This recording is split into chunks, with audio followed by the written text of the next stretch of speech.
Salut, c'est Cindy, contente de vous retrouver pour une nouvelle vidéo et particulièrement contente parce qu'aujourd'hui, c'est un bilan lecture très positif. Donc, pour ceux qui avaient vu mes derniers bilans lecture, vous le savez, c'était pas très positif. J'ai eu beaucoup de déceptions dans les dernières semaines, même les derniers mois, je dirais. Donc là, de vous revenir aujourd'hui avec 3 livres, dont 2 très bonnes lectures. Bon, il y a un échec total, mais quand même, 2 sur 3, je suis très satisfaite. Alors justement, je vais commencer par un livre que j'ai beaucoup aimé, Ligne brisée de Katerina Vermette.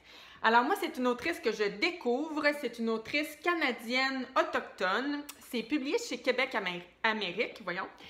Et ce que j'ai particulièrement aimé ici, c'est toute la finesse et la subtilité au niveau de l'écriture, au niveau de la manière dont est amenée l'histoire, parce qu'on est dans une histoire qui est difficile, c'est des sujets difficiles, justement. On parle on y traite de racisme, le racisme envers le peuple autochtone.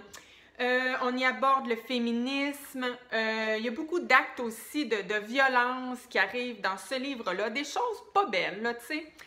Mais c'est écrit, comme je vous disais, tellement avec tellement de finesse que c'est pas une grosse écriture rentre-dedans. Tu sais, des fois, il y a des livres qu'on lit, là, puis c'est bang, là, tu sais, c'est quasiment coup de poing par-dessus coup de poing. Dans ce cas-ci, même si c'est dur, je vous dirais que c'est pas... Ben, ça fait mal, là, mais voilà, j'avais pas l'impression de me faire rentrer dedans à coup de poing. Bon. Donc ici, l'histoire, ben, on commence le livre avec Stella. Stella est une jeune maman, elle vient juste d'avoir son 2e petit bébé. Et justement, son bébé pleure, donc elle veut aller le consoler. Elle monte à l'étage dans sa chambre et là, c'est le soir, donc il fait noir. Et elle voit de la fenêtre de la chambre de son bébé une agression. Mais là, c'est ça, il fait noir, fait que c'est pas complètement précis. Mais elle pense voir une jeune fille qui se fait violer par 4 agresseurs. Et c'est ce qu'elle va raconter justement aux 2 policiers qui vont venir chez elle suite à l'agression. Mais les 2 policiers ne la prennent pas tellement au sérieux. Ils se disent « Bah, jeune maman est épuisée, il faisait noir, elle s'est imaginé un viol, mais tu sais, elle ne pouvait pas vraiment voir. » Puis on est sur le territoire autochtone, donc... ça doit être juste une histoire de gang de rue comme il s'en passe à tous les jours de toute façon. Fait que ils prennent pas cette histoire-là ben au sérieux. Donc voilà. Alors, je veux pas vous en dire trop. Mais ce que je peux vous dire, c'est que plus on avance dans le livre et plus on va savoir exactement ce qui s'est passé ce soir-là.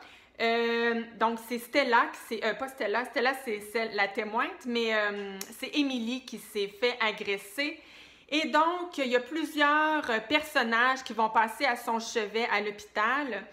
Et tous ces personnages-là, parce qu'il y a beaucoup de personnages dans ce livre, elles ont toutes un lien. Je dis toutes là, parce que c'est à peu près toutes des femmes, à l'exception de Tommy, le policier.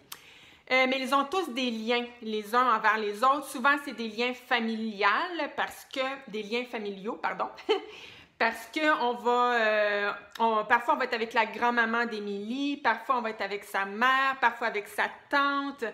Bon, on est aussi parfois avec Phoenix. Phoenix, je vous dis pas le lien avec les personnages, mais c'est un peu la méchante, j'ai envie de dire, dans le livre. Et donc, voilà. Je ne veux pas en dire plus sur le résumé, mais c'est tellement beau, ce livre-là. C'est tellement profond, c'est très dense aussi. C'est pas un livre, tu sais, ça se lit... moi, je vous le recommande dans une période de votre vie que vous n'êtes pas... vous serez pas déconcentré par plein de petites choses parce que vraiment... je vous dis, là, chaque petite phrase a son importance et du fait qu'il y a beaucoup de personnages, parfois, ça peut être un petit peu mélangeant, quoique, ce que j'aime, moi j'aime ça quand à chaque début de chapitre, on nous dit avec quel personnage on est, donc ça c'est merveilleux, hein? Pourquoi faire compliqué quand on peut faire simple? Donc ça c'est très bien. Mais il reste que les liens justement entre chaque personnage, il faut être attentif pour pas faut pas n'en perdre aucun bout. Faut pas n'en perdre aucun bout parce que tout est beau, tout va avoir un but à un moment donné dans le livre, même si parfois, comme je vous disais au début on a l'impression de lire ça puis on ne sait pas trop où l'autrice nous emmène. Je vous le dis, là, tout a un impact, tout a une importance dans ce livre-là. Il n'y a pas une phrase de trop. Donc voilà. Et donc, je vous le disais, on traite du racisme.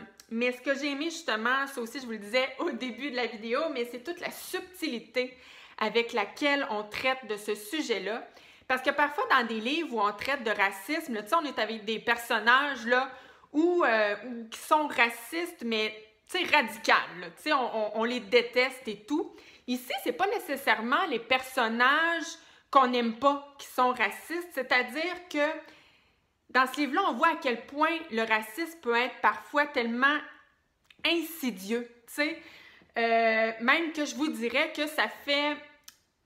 tu sais, des fois, on entend dire qu'il y a encore tellement de travail à faire, puis que la société, parfois, et en fait, on est toutes et tous racistes sans le savoir parfois. Bien, ce livre-là, on s'en rend compte. Même des fois, là, je vous dis, je lisais des petits passages, puis je me disais, aïe, aïe, c'est le genre d'affaires que je pourrais dire, honnêtement, sans vouloir être méchante, puis sans savoir être, sans me dire, my God, je suis en train de dire quelque chose de raciste, mais... C'est ça, en fait, je sais pas trop comment m'exprimer, mais tout ça pour dire que on voit à quel point, des fois, c'est subtil.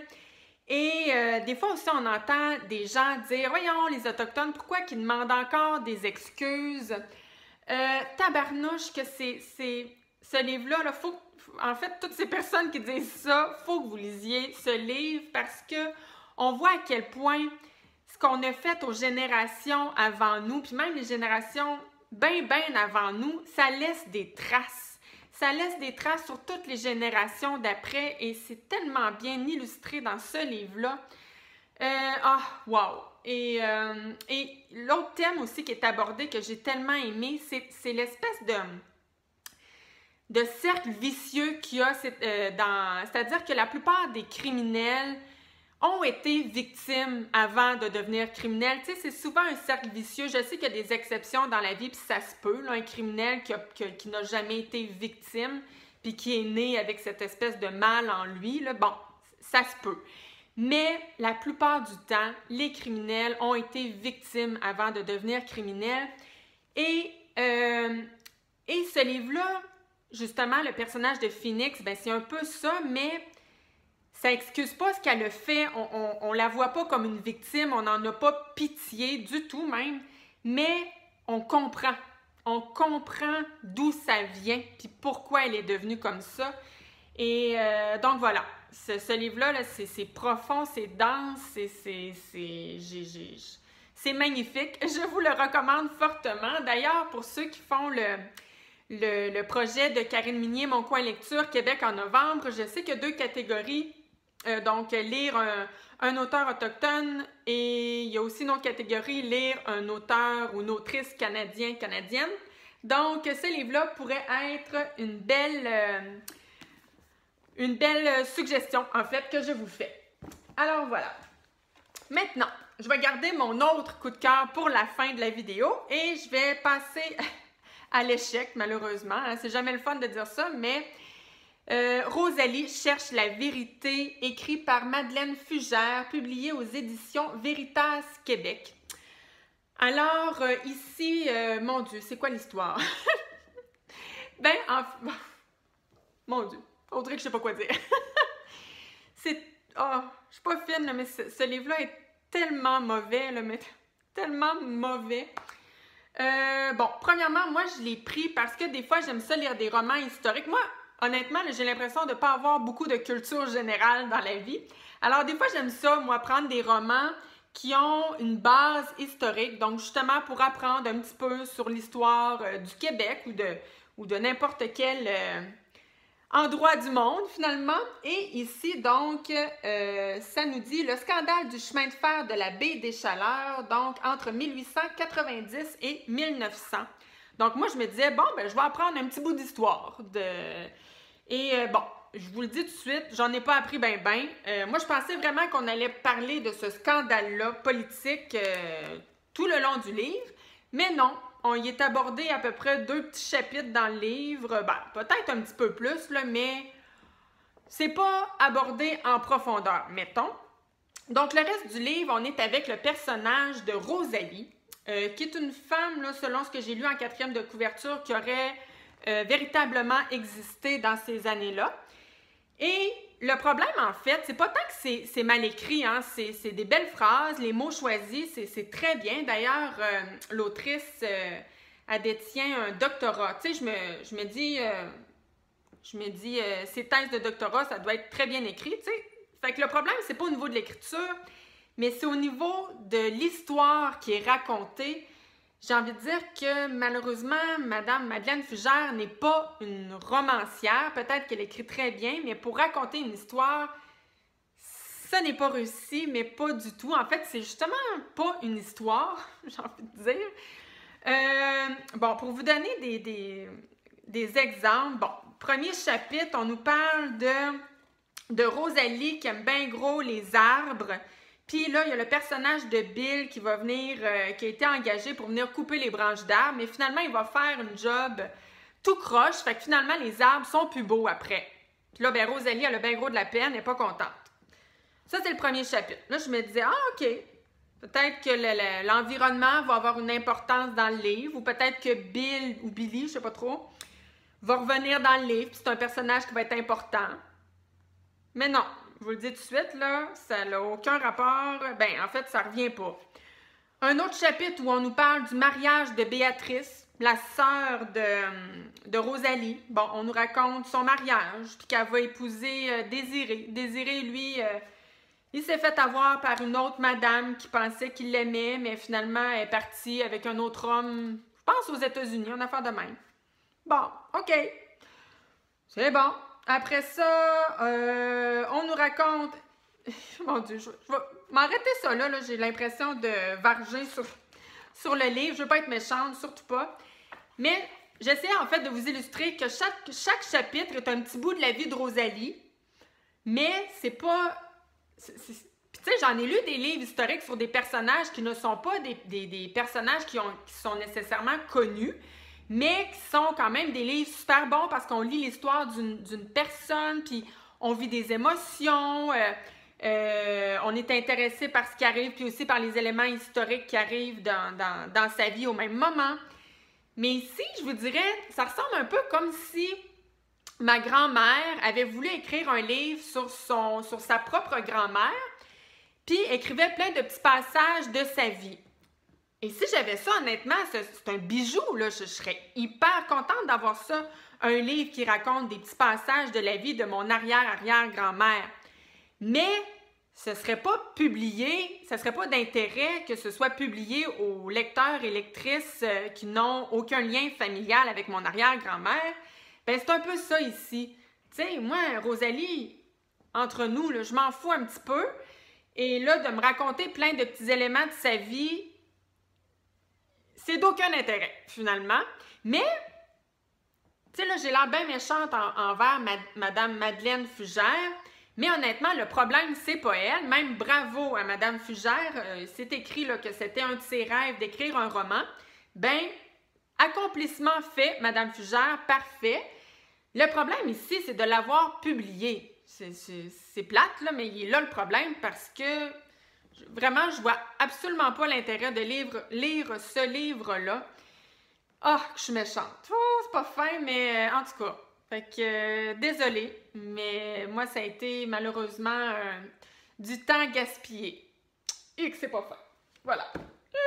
Vite, changeons tout de suite de livre.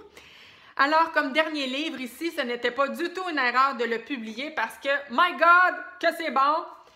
Autour d'elle, de Sophie Bienvenue. Hey, ça fait tellement longtemps, moi, que je veux lire Sophie Bienvenue. Voyons, j'allais nommer, je suis pas assez sûre combien ça fait de temps, mais je sais que ça fait longtemps. Et pourquoi je ne l'ai jamais fait, on ne le sait pas. Alors ici, c'est publié chez Le Cheval Doux. Je ne connaissais pas, moi, Le Cheval Doux, franchement. C'est la première fois, ben, peut-être que j'en ai déjà lu, mais que j'en ai pas le souvenir, mais toujours est-il que ça me donne le goût de lire d'autres livres de cette maison d'édition.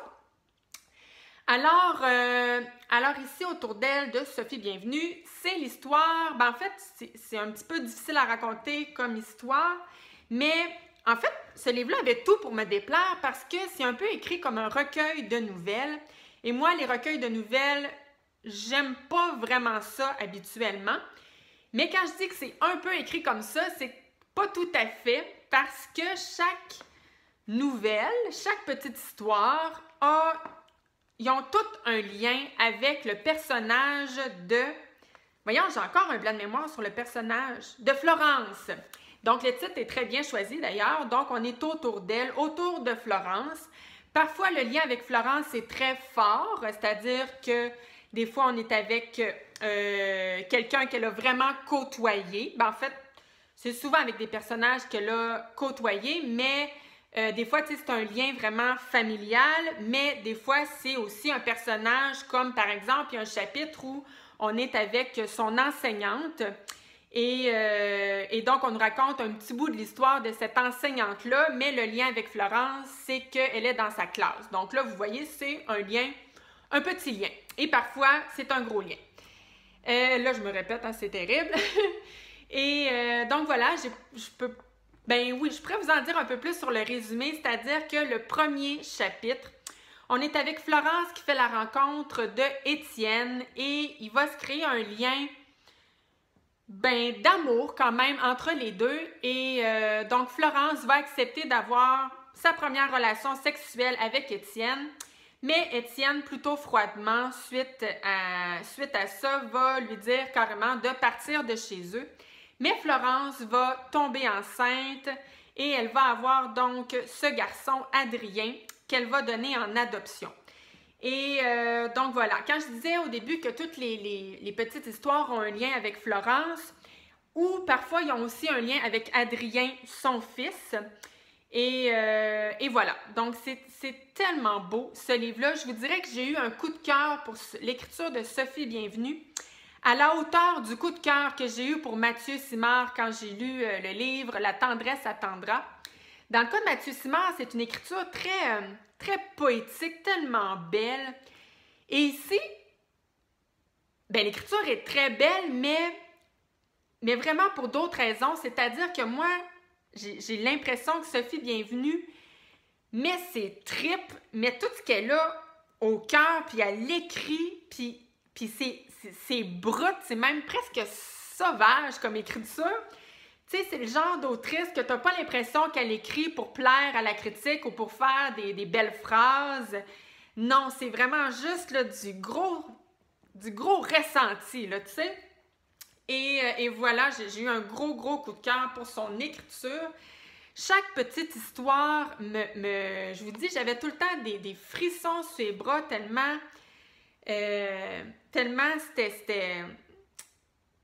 c'était touchant. Quel autre? Ouais, touchant. On dirait que j'ai un autre mot qui me vient pas pour décrire les petites histoires, mais c'est ça, c'est tellement beau. Je vais clairement lire les autres livres de Sophie Bienvenue.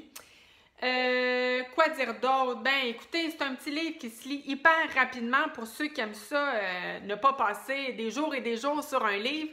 Moi, je l'ai lu carrément en une journée. Ça se lit d'un bout à l'autre. Et donc voilà, pour vivre des émotions brutes à l'état pur, je vous recommande très fortement ce petit livre Autour d'elle de Sophie Bienvenue. Alors, voilà pour mon bilan lecture. Hey, c'est vrai, j'ai oublié de vous dire quelque chose. C'est pas si important que ça, là. Mais le premier livre que j'ai lu était dans ma pile à lire du Pumpkin Autumn Challenge.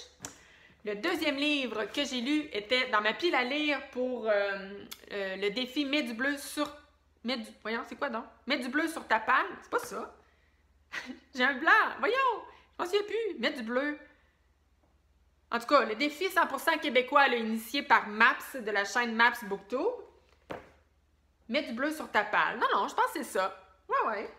Et le dernier livre, Autour d'elle, de Sophie Bienvenue, pour ceux justement qui regardent mes vidéos pile à lire, mes vidéos book haul, ça se peut que vous vous dites « elle nous l'a jamais présenté, ce livre-là. » En effet, En fait, je suis en train de constituer ma pile à lire pour Québec en novembre. Encore une pile à lire, c'est comme si je n'avais pas assez déjà. Donc, le projet initié par Karine Minier. Et je l'ai donc réservé à la bibliothèque. Puis quand je l'ai reçu, j'ai pas été capable d'attendre. Même si je ne vous ai pas encore présenté ma fameuse pile à lire, j'avais trop hâte de le lire. Fait que c'est pour ça que je l'ai lu avant même de vous le présenter dans une vidéo pile à lire. Donc, c'était ma petite histoire pour finir. Alors, ben justement, si ça vous intéresse de connaître ma pile à lire pour c'est un défi, en tout cas, le projet Québec en novembre, ben je devrais vous présenter ça, d'après moi, la semaine prochaine. Et sinon, je vous reviens évidemment avec un autre bilan lecture, dans les jours qui viennent. Si ça vous intéresse, je vous invite à vous abonner à ma chaîne. Merci d'avoir été là. À la prochaine. Bye!